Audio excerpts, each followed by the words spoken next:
Olá, pessoal. Espero que todo mundo esteja muito bem. Nós vamos dar continuidade hoje às nossas aulas. Hoje é a nossa terceira aula, né? E nós vamos abordar sobre o comportamento dos consumidores de serviços. Então, nós vamos continuar aí no marketing de serviços, abordando de que forma que os consumidores tomam decisões de compra. Nesse processo de tomada de decisão de compra, existem três fases, né? A fase que antecede a compra, a fase da compra em si e a fase de pós-compra.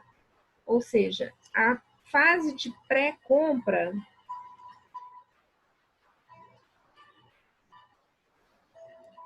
na fase de pré-compra, nós vamos buscar aqui, deixa eu fechar esse negocinho aqui, tá aparecendo.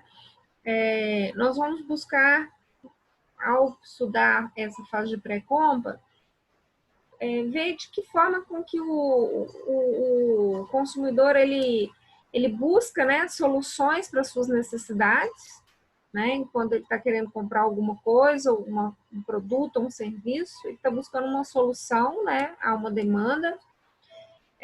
Nós vamos abordar sobre a dificuldade de se avaliar um serviço, sobre as incertezas a respeito dos resultados e do risco percebido, sobre estratégias que possam ser usadas para redução de risco, sobre de que forma que o cliente, quais são as expectativas dele durante uma prestação de serviços e, por fim, na decisão de compra do serviço. Então, vamos lá.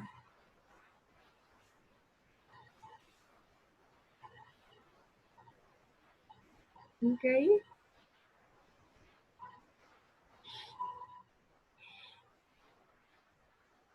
O processo de comprar ou usar um serviço, ele é disparado, né? Ele é tido um input a partir das necessidades do usuário, né? Do cliente, do consumidor.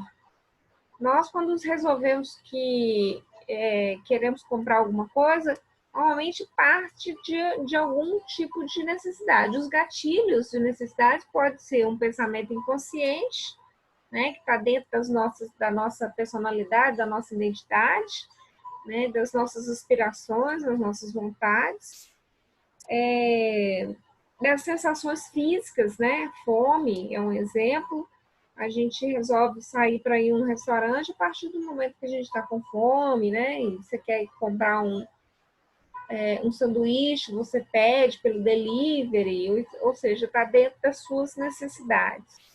Eu estou com uma dor de dente, então eu já procuro um dentista, e assim vai. Ou também pode ser por fontes externas. E o exemplo disso, né, são as atividades de marketing de uma empresa de serviço.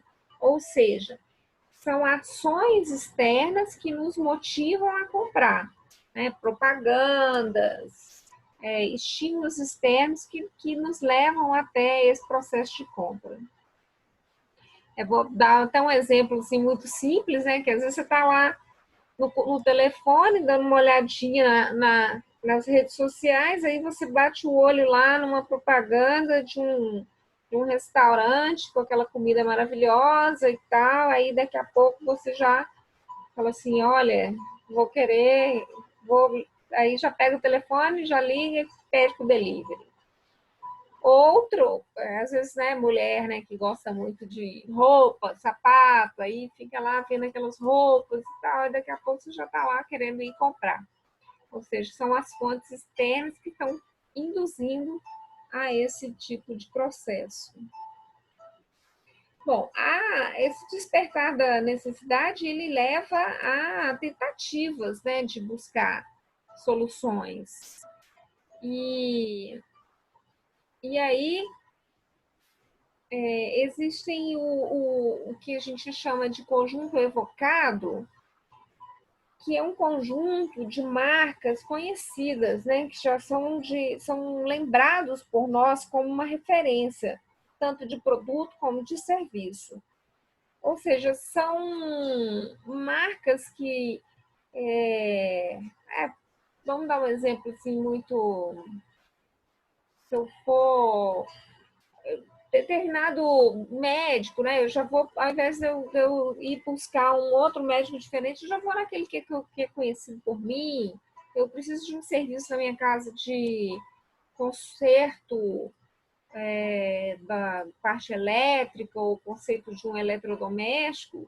Eu primeiro vou naqueles que me vem primeiro na mente, que são marcas, que são pessoas que eu já conheço, que alguém já indicou, alguma coisa assim. Além do conjunto evocado, tem o conjunto de consideração, que ele vai um pouco além do conjunto evocado, porque são aquelas marcas e prestadores de serviço que a gente já considera em realmente comprar, né? Normalmente está relacionado, né? O conjunto de consideração ele está relacionado aos nossos gostos peculiares, né? De cada pessoa, até mesmo de região. Vale lembrar que o conjunto evocado são marcas que trabalham muito bem a comunicação, de forma que ela vai sempre sendo lembrada, cada vez mais ela vai sendo lembrada até chegar no processo de ser considerado a ser de fato comprado, né? Ou um prestador de serviço mesmo.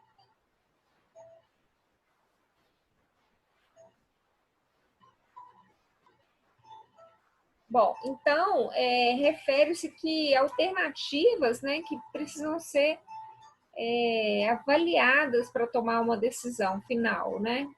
A gente vai levantando essas alternativas.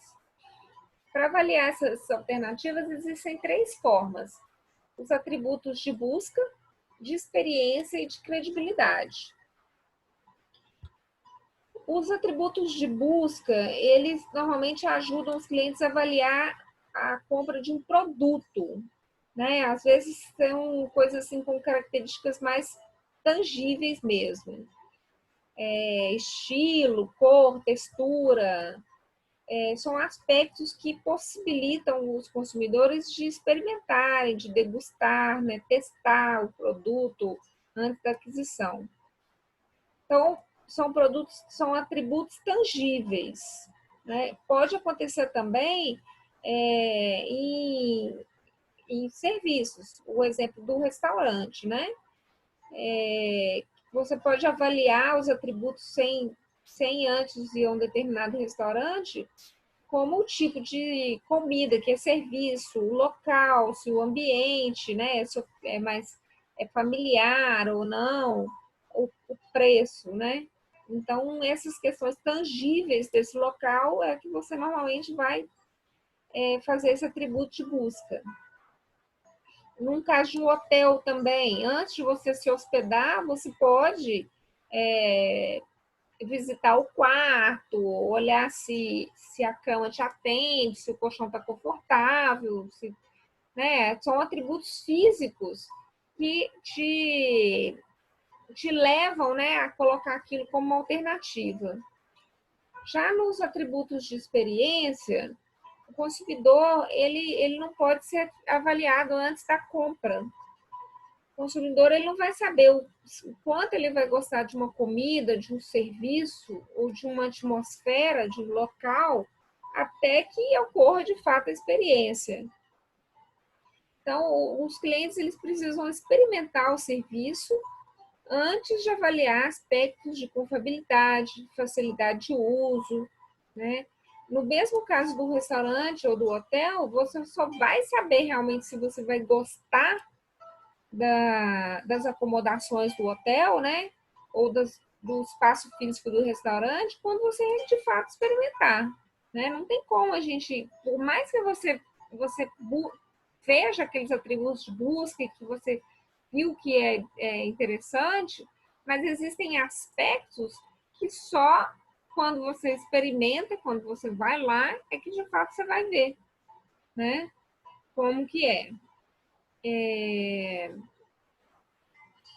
Já os atributos de credibilidade são aqueles que os clientes eles percebem que são muito difíceis, assim, são impossíveis de avaliar com segurança, mesmo após a compra e o consumo. A gente pode dar o exemplo de um conserto de um veículo, né? Eu, por exemplo, não entendo nada de mecânica. Então, se eu levo meu carro para o conserto, e eu vou ter que confiar no mecânico, porque eu não tenho experiência, não tenho a expertise dele, né? Ele vai lá, ele vai consertar para mim. Se eu sair de lá funcionando bem, né? Valeu, ficou bem.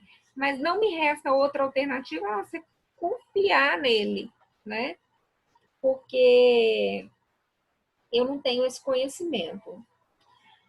Agora, voltando no exemplo do restaurante, os atributos de credibilidade, eles vão incluir aí condições de higiene da cozinha, né? A condição dos ingredientes, se eles estão em condições de serem comidos ou não, né? Esses aspectos mesmo de qualidade na hora de fazer o alimento, porque eles vão servir, mas eu não participei do processo lá dentro da cozinha para ver como que foi feito, né? Foram as questões aí que eles usaram lá dentro, né?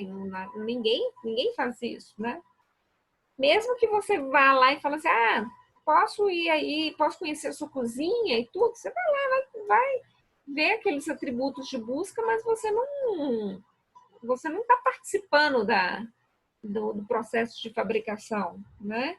Então, é bem nesse sentido.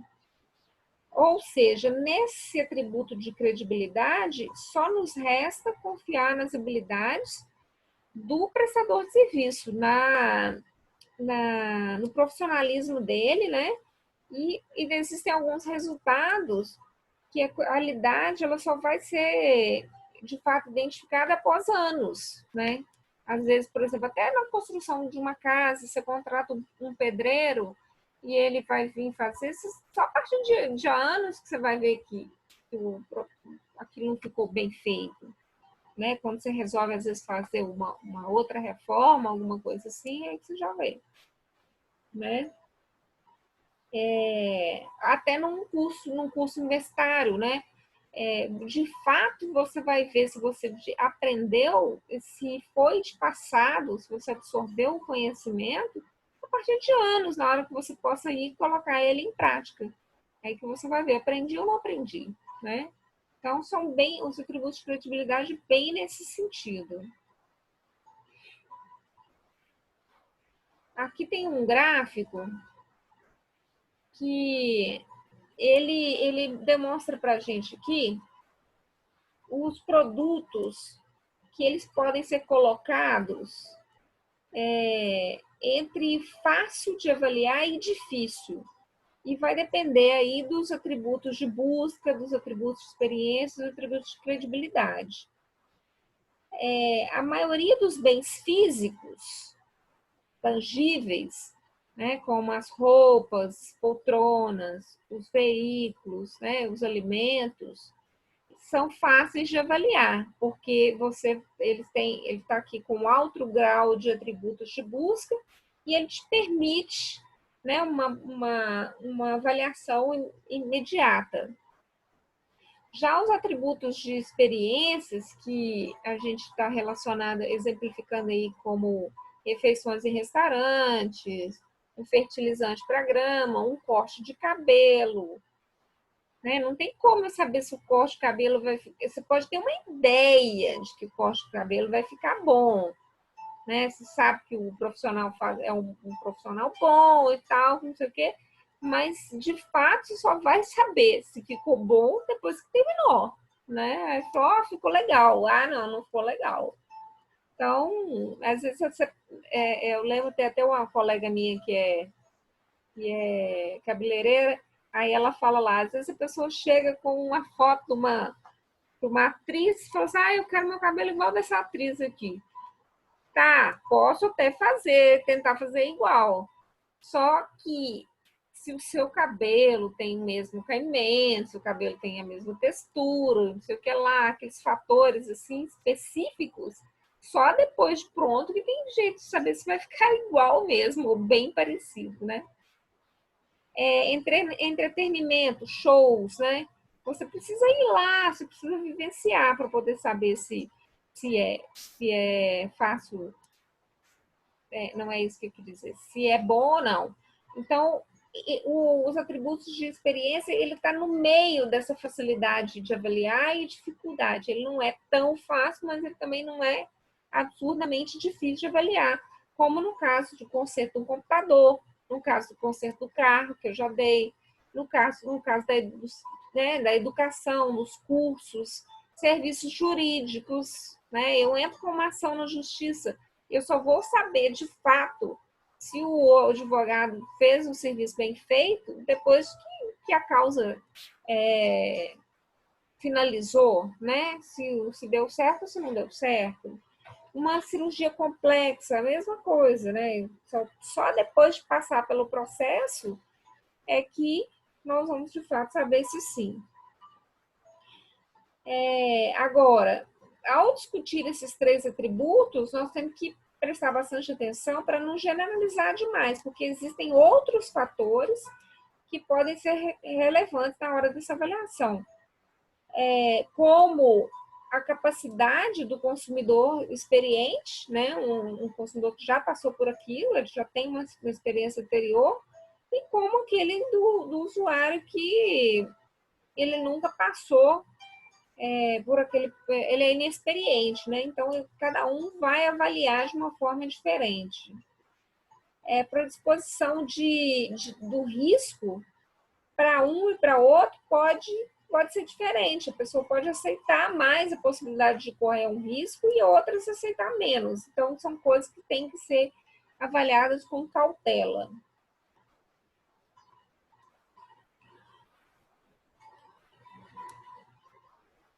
Aí, agora,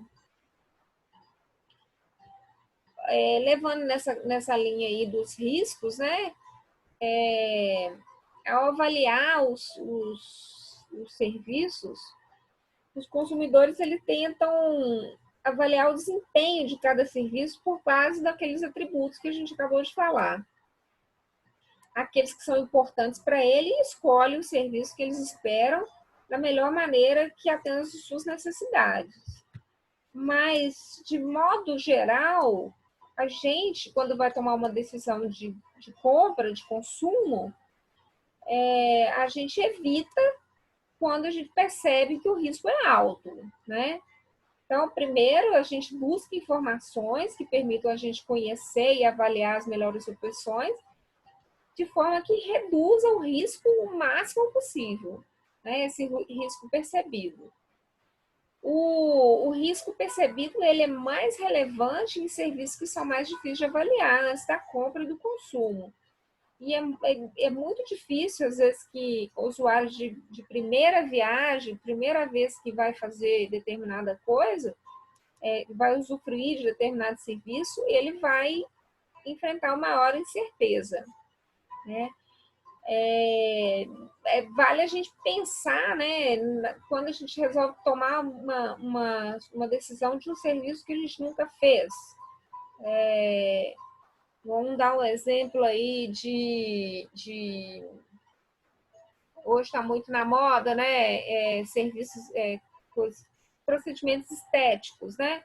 Aí eu vou lá fazer um preenchimento de ácido hialurônico, mas se for a primeira vez, aquilo sempre vai dar uma incerteza, né? A gente não vai precisar de outros atributos para que a gente possa, de fato, aceitar aquilo, né? Vir tomar a decisão de fazer, né? Bom, os riscos percebidos na compra e no uso de serviço, normalmente eles são funcionais, financeiros, temporais, físicos, psicológicos, sociais ou sensoriais. Os funcionais, eles estão relacionados ao resultado de desempenho, né? Então, quando a gente vai questionar, a preocupação que a gente tem é: será que se eu fizer determinado curso, ele vai de fato me dar a habilidade que eu preciso? E se essa habilidade de fato vai me gerar um emprego melhor, né? Eu opto por um cartão de crédito. Mas será que esse cartão de crédito ele vai ser aceito em qualquer lugar? Se eu resolver fazer uma viagem, se eu resolver, né? Quem dera, se eu resolver fazer uma viagem internacional, esse cartão vai ser aceito lá, né? Eu mando uma roupa para a lavanderia e aí vai sempre ficar o risco percebido será que realmente vai tirar a mancha? Em relação ao risco financeiro,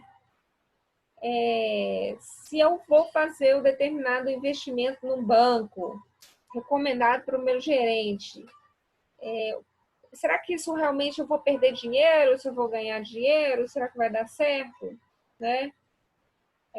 Se eu fizer uma compra pela internet, eu posso ser roubado? Então tem a ver com essa questão aí de perda monetária, de custo extra inesperado, né?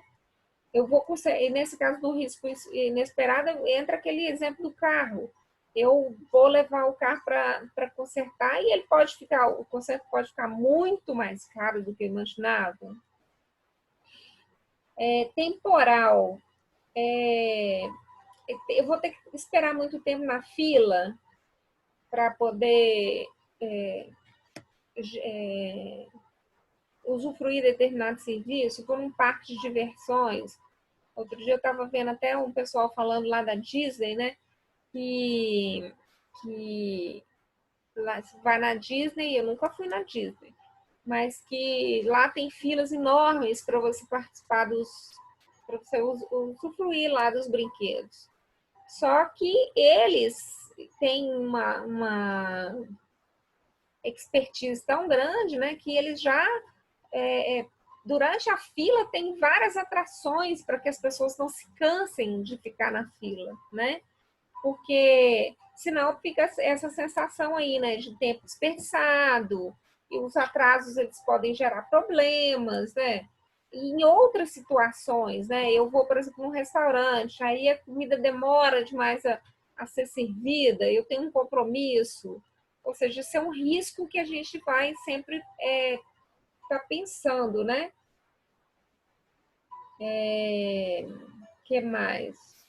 Eu vou fazer uma reforma na minha casa. Será que essa reforma ela vai ficar pronta antes do Natal? Eu preciso que fique pronta antes do Natal. Vai ficar pronta? Será? Então, isso tudo são riscos que a gente vai pensando, né? No caso dos riscos físicos, se eu resolvo fazer uma viagem e, e vou lá para Amazonas. E aí vou fazer um passeio lá na selva e tal, aquela coisa toda. E será que eu posso me machucar, né? Isso tudo são coisas físicas, né? Com relação ao conteúdo que você mandou pelo correio, será que essa mercadoria ela pode ser extraviada, né? E se eu for fazer uma viagem também, eu posso ficar doente. Essas coisas todas estão relacionadas aos riscos, né? A percepção de riscos físicos. Nos riscos psicológicos, temores, né? Emoções negativas, como que eu posso ter certeza que vou pegar um avião para viajar lá, aquela viagem lá do Amazonas, será que o avião não vai cair? Né? Eu vou pegar um serviço mesmo, né? Esse do conserto do carro. Será que o mecânico vai ver que eu sou inexperiente e ele não vai me passar para trás? Né? Em relação até questões médicas, né? Se eu vou fazer uma consulta no médico, mas será que o médico ele não vai me aborrecer, ele não vai, sei lá, né? Social. O social, os riscos percebidos tá relacionado com o que os outros podem pensar, como que os outros podem reagir, né? Então, eu estou num determinado... vou ficar num hotel. O que será que meus amigos vão falar e vão pensar de eu ficar nesse hotel barato? Essas coisas assim. Meus parentes, eu vou fazer uma festa num restaurante. Será que meus parentes vão gostar desse restaurante, do jantar? Meus colegas de trabalho, eles podem... Eu posso ter optado por uma prestação de serviço de um advogado, será que eles vão aprovar? Então, os riscos estão bem relacionados a esse pensar no que os outros, considerar o que os outros podem pensar ou como que eles podem reagir. Os sensoriais, ele tem a ver com os efeitos indesejados sobre qualquer um dos cinco sentidos, né? Então, pode ser aí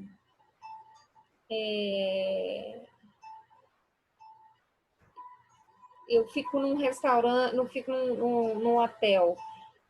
Será que esse hotel dá para eu ver a praia pela janela? Né?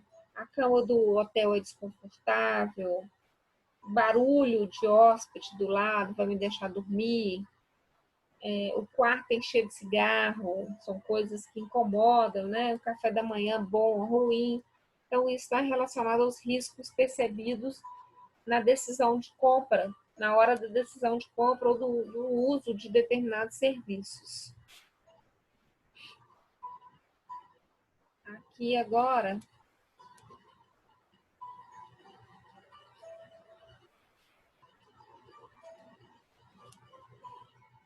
então, diante disso, como que os consumidores eles podem lidar com o risco percebido?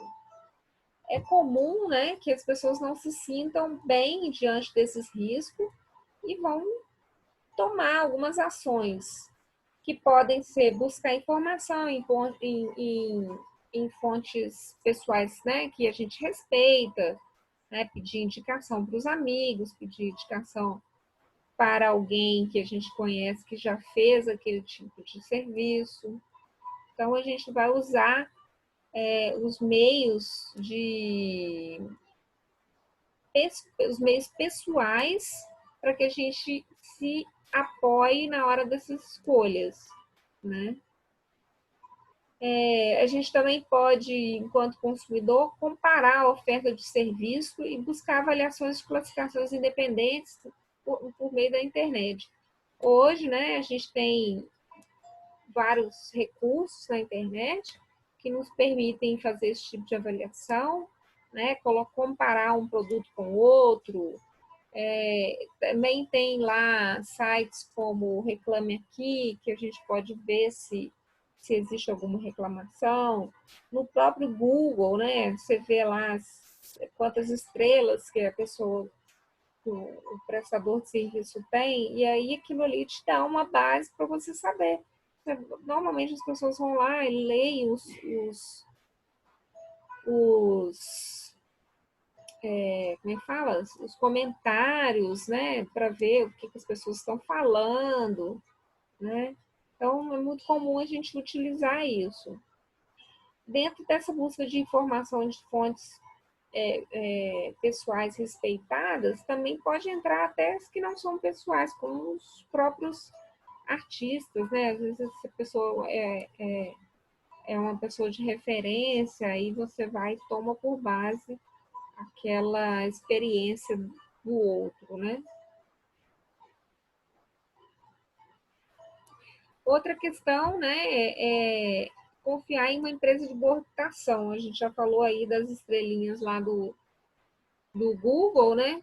Então, normalmente, você vai buscar informações aí, pode ser de boca a boca, pode ser de associações a respeito do preço, da qualidade do serviço, referência de líderes de opinião, né, de blogueiros, essas pessoas que possam nos garantir a reputação do prestador de serviço.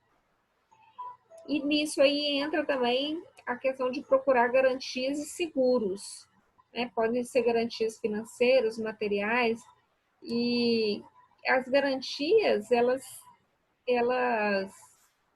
reduzem o risco, o custo, né, percebido pelo consumidor. Ou seja, se eu compro um determinado serviço, a primeira coisa que a gente já pergunta, se não ficar bom, você me dá uma garantia?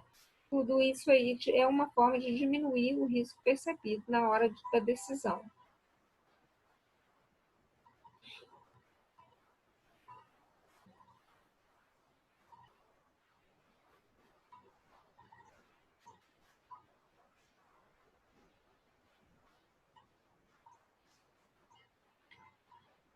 Bom, enquanto prestador de serviço, existem estratégias, né, para gerenciar a percepção de risco do consumidor. Essas estratégias vão desde incentivar o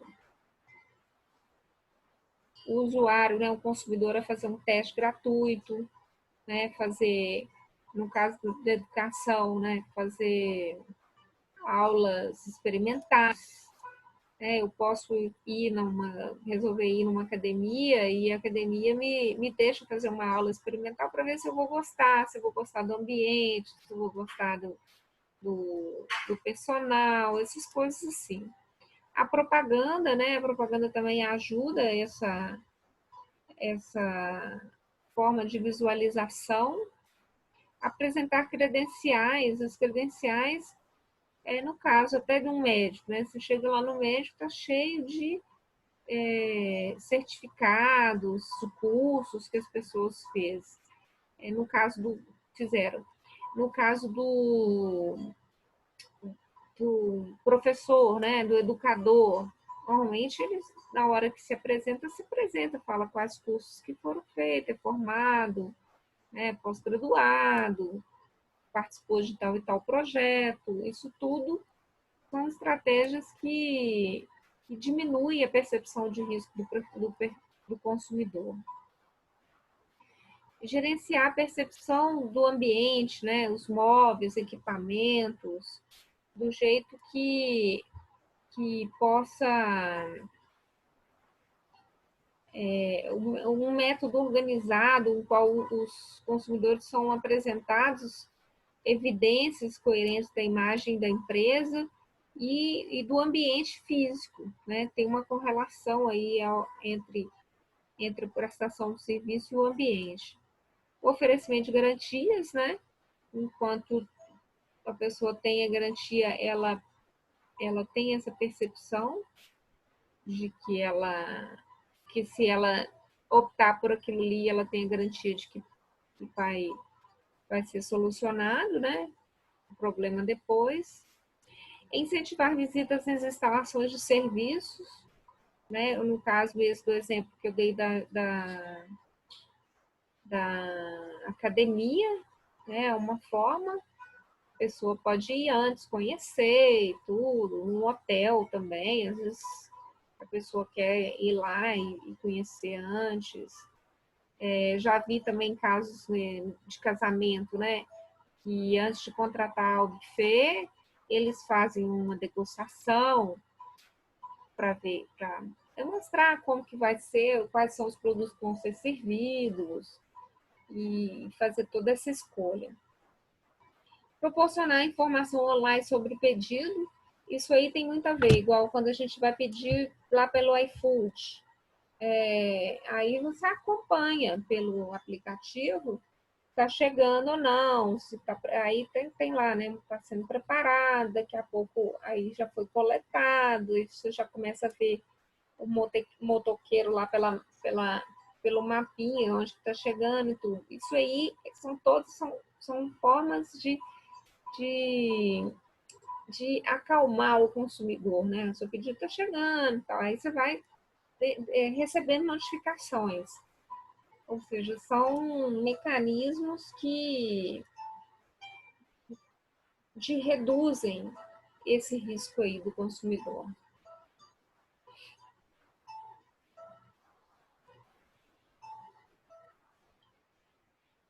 Bom, aí a gente entra na questão das expectativas do cliente.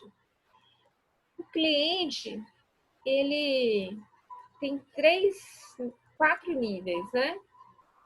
É o nível de serviço desejado, aquele serviço que ele acredita que ele quer, né? Que é aquele que pode ser fornecido para ele, né? Ou seja, a qualidade e aquilo que ele estipulou que é como ele quer. O nível de serviço adequado, que é o mínimo aceitável, né? Porque o consumidor ele tem consciência de que nem sempre aquele desejado ele vai conseguir exatamente como. Mas então ele trabalha com um nível aceitável de serviço, né? O nível de serviço previsto é onde o cliente acredita que a empresa realmente vai fornecer, até que ponto.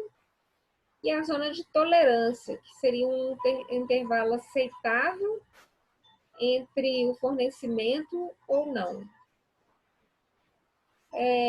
No caso do serviço desejado,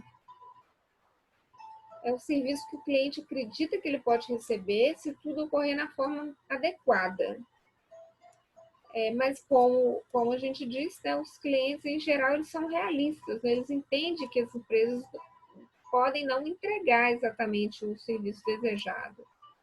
Então, aí entra nesse serviço adequado, que é o mínimo de serviço que os clientes aceitarão sem ficar insatisfeito. No caso do serviço previsto, é aquele serviço que o cliente espera receber. Mas esse serviço previsto ele também pode ser afetado pelas promessas do fornecedor, pelos comentários, né? Igual a gente estava falando aqui dos comentários das redes sociais, então, as pessoas vão pesquisar, o tempo inteiro estão pesquisando. Então, ou mesmo pode ser afetado com experiências anteriores. Já a zona de tolerância, como o cliente entende que pode ser difícil que as empresas realizem as entregas, né, exatamente como ele quer, então existe um grau de tolerância, mas que pode ser um limiar, né, que pode ser ultrapassado, gerando uma insatisfação do cliente, né? Agora, a gente entra aqui na questão da decisão de compra, de fato. Uma decisão de compra ela pode ser simples, como ela pode ser complexa. Então, diante de todas as alternativas possíveis, o consumidor ele vai comparar, vai avaliar e vai escolher. Uma escolha simples é quando os riscos percebidos são baixos e as alternativas são claras. Então, já pega e já resolve. Agora, no caso da decisão complexa, existem muitas análises, né, de custo-benefício. Então, quando tem muitas possibilidades aí de decisão, acaba gerando uma complexidade. A partir daí, a gente já entra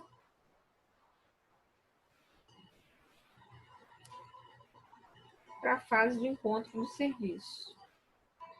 A fase de encontro do serviço, a gente aborda aqui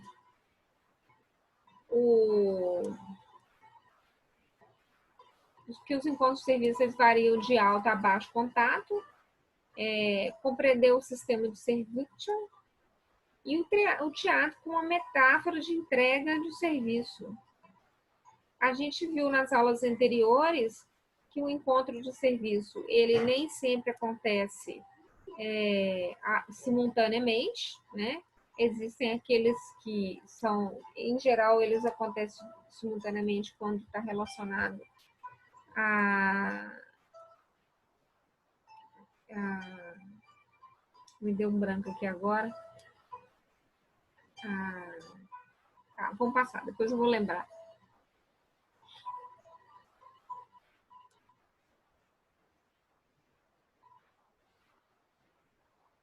Então, a fase de encontro-serviço, a gente vai entrar aqui na hora da verdade, o modelo de contato alto e baixo. A hora da verdade tá aí a importância do administração dos pontos de contato. A hora em que o serviço realmente acontece. Eu tem um restaurante, a comida foi feita lá na cozinha. A hora da verdade é a hora que o cliente de fato vai comer a comida, se ele vai gostar ou se ele não vai gostar. Se aquilo estava dentro do esperado por ele. Né? O modelo de contato alto e baixo, existem tipos de serviço que eles são feitos o tempo inteiro junto, como, por exemplo, o dentista. Não tem como eu fazer um tratamento dentário, né? É um modelo de alto contato. Agora, o modelo de baixo contato eu deixo meu pet lá no pet shop para tomar um banho e ele, né, fica lá e volta. Ou então, outro caso mais específico, mais adequado até para esse exemplo, é o caso de um conserto de uma roupa. Eu deixo essa roupa lá na costureira, ela vou embora para minha casa, depois eu volto para buscar ou ela manda para mim, ou seja, baixo contato. O modelo Servicvuchan são vários tipos de interações e a metáfora do teatro, né, é a encenação de vários desempenhos de serviço. Aqui nós vamos entrar em cada um desses.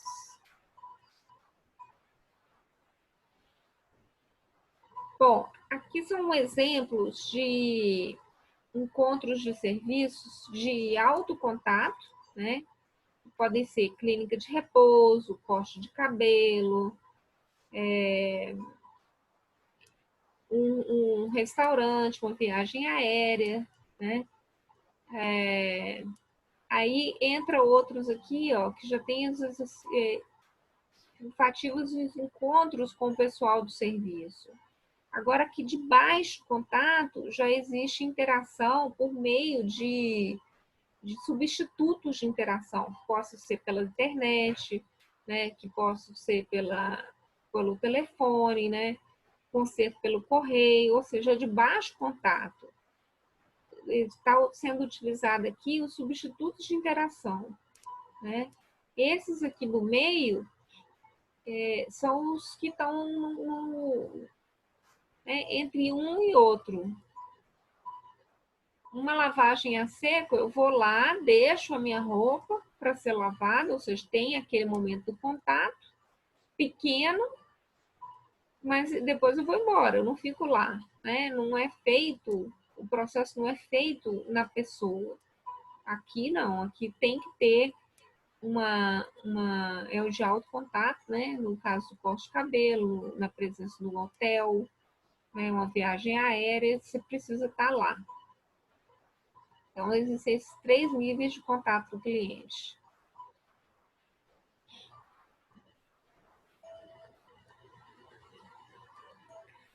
Bom, o serviço de alto contato, os clientes visitam a instalação do serviço e permanecem ali durante todo o processo da prestação do serviço. É um contato ativo e inclui a maioria do processamento de serviços de pessoas. Já no serviço de baixo contato, tem pouco ou nenhum contato físico. O contato é à distância, né, por meio dos substitutos de interação. Pode ser pelo WhatsApp, pode ser pelas redes sociais, pode ser por telefone. Né? Então, esse serviço de baixo contato ele é facilitado pelas novas tecnologias.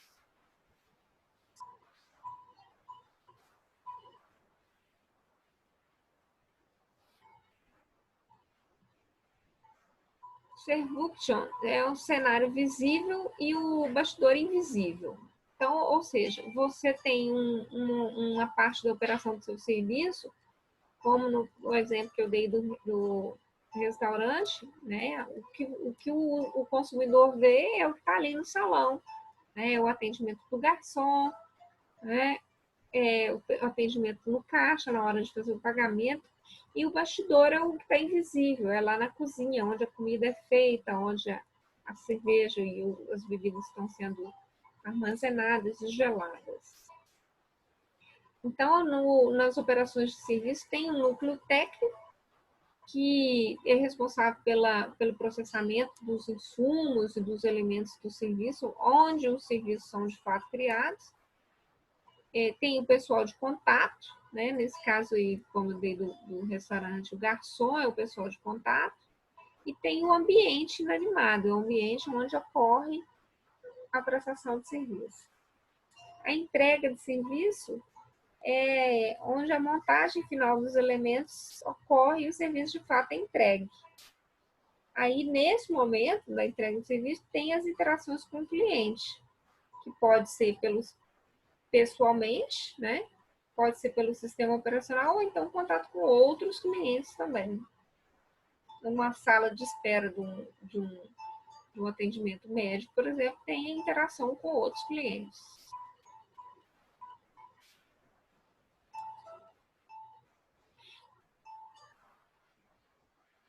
Bom, a metáfora do teatro vem aí a questão de uma série de eventos, né, de etapas que os clientes passam, que são bem comparadas com um teatro.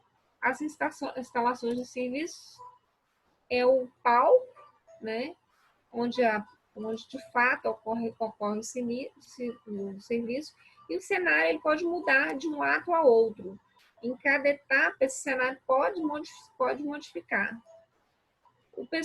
Tem o pessoal da linha de frente, que é o elenco, e tem o pessoal dos bastidores, que é a equipe de apoio. Muito claro mesmo, o exemplo do restaurante é isso. Tem o pessoal da linha de frente e tem o pessoal lá que dá o apoio, né? No caso da biblioteca, né? Tem o pessoal da linha de frente que atende ali e tem o pessoal que trabalha lá na catalogação dos livros e outros serviços, né? Então, todo o serviço ele pode ser feita essa analogia. E os papéis, assim como os atores, né? Cada um representa um papel. Assim como o cliente também representa o papel dele, então cada um vai se atuar e comportar de maneira específica, de acordo com a sua habilidade ali, o seu compromisso de trabalho. Os roteiros, no caso dos roteiros, ele garante uma padronização do serviço. Então, se uma empresa ela pega um roteiro dos processos do trabalho, ele vai especificar as sequências dos atendimentos, ela vai facilitar essa padronização e ajudar no comportamento tanto dos clientes como dos funcionários.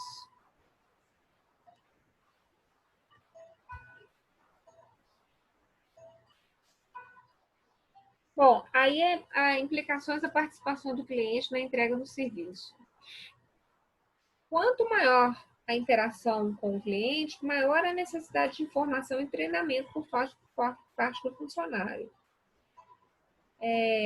Tem um autor chamado Chase que ele fala que a eficiência a eficiência de uma empresa ela está relacionada com o tanto de interação que ela tem com o cliente. Quanto mais interação ela tem com o cliente, mais ineficiente ela corre o risco de ser. Porque a interferência do cliente pode atrapalhar no desempenho, né? Então, precisa ajudar os clientes a desempenhar bem o seu papel para que se possa conseguir os resultados desejados. Aos clientes deve ser dada uma previsão realista do serviço antes da entrega do serviço. Isso aqui é muito interessante porque às vezes você contrata uma pessoa para fazer um serviço e ela te dá um prazo, você fica com a expectativa de que esse serviço fique pronto nessa data. Então, você precisa ser o mais realista possível para que você possa não comprometer a satisfação do cliente. Permitir que eles tenham uma ideia clara do seu papel esperado e o roteiro dessa experiência toda. Ou seja, se você tem fez lá aquele script, aquele roteiro de como que é cada etapa da sua prestação de serviço, você tem como dar para o cliente uma previsão, e inclusive do papel que se espera, tanto do funcionário quanto do próprio cliente. Aí entra depois, que nós vamos ver mais para frente, a questão da educação do cliente. E gerenciar, as expectativas e emoções dos clientes também, tanto dos clientes quanto dos funcionários. Bom, aí a gente vai entrar agora para a fase pós-encontro. A fase pós-encontro, ela está caracterizada pela avaliação do desempenho do serviço e sobre as intenções futuras de compra. Ou seja, está ligado à satisfação, do cliente, se ele ficou satisfeito ou não com o cliente. Ou seja, elas podem estar baseadas em uma comparação de confirmação positiva, se foi melhor do que se esperava, uma confirmação de que era isso mesmo, que se esperava e que aconteceu, e uma confirmação negativa, que se esperava determinada coisa e o serviço não foi confirmado.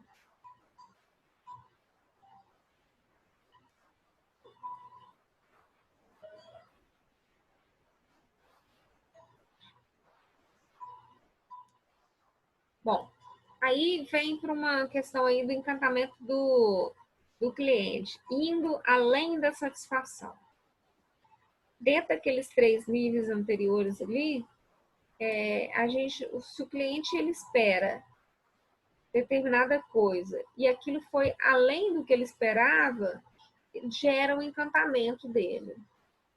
Agora, se o serviço ele esperava alguma coisa e aquilo foi muito pior do que ele esperava, você está gerando uma insatisfação que pode, além desse cliente não te comprar mais, não te contratar mais para fazer determinado serviço, ele pode, inclusive,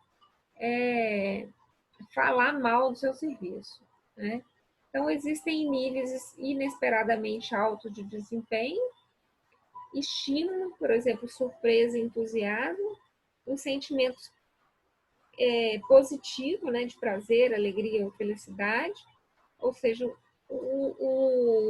esse tipo esses 3 componentes que levam ao encantamento do cliente pode gerar uma satisfação que faz com que um cliente ele vire o seu, que a gente gosta de falar muito, advogado da sua marca, aquele que além dele ficar satisfeito, ele vai falar com outras pessoas que o seu produto, que a sua prestação de serviço foi exemplar. Então, a satisfação, ela vai desde muito alta até uma satisfação profunda. E essa satisfação profunda leva ao que, acredito que todo dono de empresa, ou até mesmo funcionário, quer que o cliente fique satisfeito, porque isso vai voltar para uma revisita, vai voltar para uma recompra, e vai criar um laço, uma fidelização com o cliente, Ou seja, clientes muito satisfeitos, eles fatalmente poderão repetir a compra, vão permanecer fiel ao consumidor e vai gerar aquilo que a gente viu lá atrás do conjunto de consideração, Ou seja, a sua marca vai ficar não apenas lembrada, mas sendo considerada na hora da decisão de compra. Então é isso. Essa aula termina aqui, e eu peço para vocês que vejam os outros vídeos que tem disponíveis no Moodle. E qualquer dúvida que vocês precisarem, vocês podem me acessar pelo e-mail, tá? E depois me deem notícia, por favor, em relação aos grupos dos trabalhos intermediários, como é que está o andamento, tá? Um abraço para vocês. Até a próxima aula.